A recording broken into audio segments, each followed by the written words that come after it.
आज की कहानी का नाम है राजकुमारी चंद्रकांता की कहानी।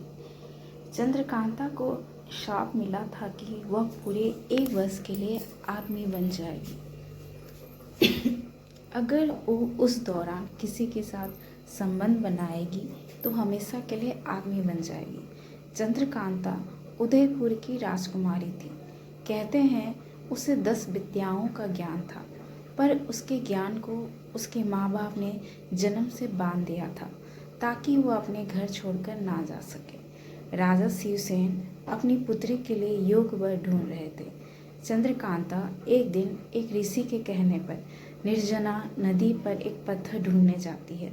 दरअसल निर्जना नदी के तट पर जीवित पत्थर मिलते हैं।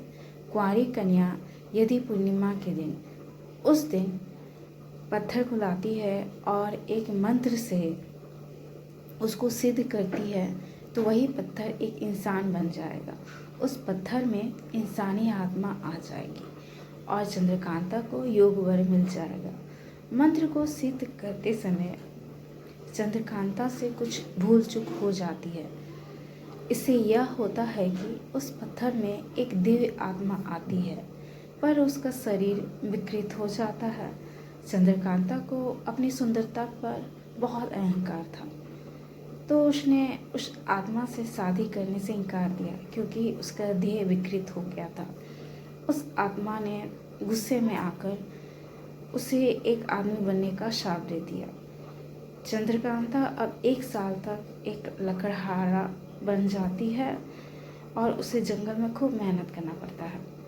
और दूसरी तरफ वह आत्मा चंद्रकांता बनकर महल में भोग विलास का जीवन व्यतीत करती है।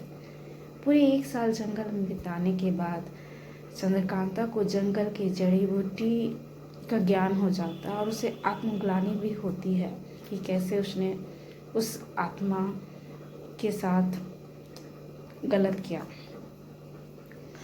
तत्पश्चात वह एक वेद के पास जाती है और शरीर को ठीक करने के उपाय के बारे में पूछती है और वह उन उपायों को जानने के बाद निर्जना नदी के तट पर वही आत्मा का आह्वान करती है तो वही आत्मा चंद्रकांता के रूप में नदी के तट पर आ जाती है।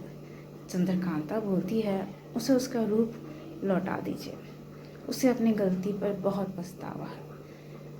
अपने रूप को वापस पाके चंद्रकांता उस आत्मा के शरीर का इलाज करती है और उसके ऊपर दोनों शादी करते हैं। शादी की तुरंत बाद उसका पति उसके 10 विद्या जो कि बांधी गई थी उसे अपने तंत्र मंत्र से खोल देता है। उसके बाद चंद्रकांता पूरे भारत पर शासन करने लगी।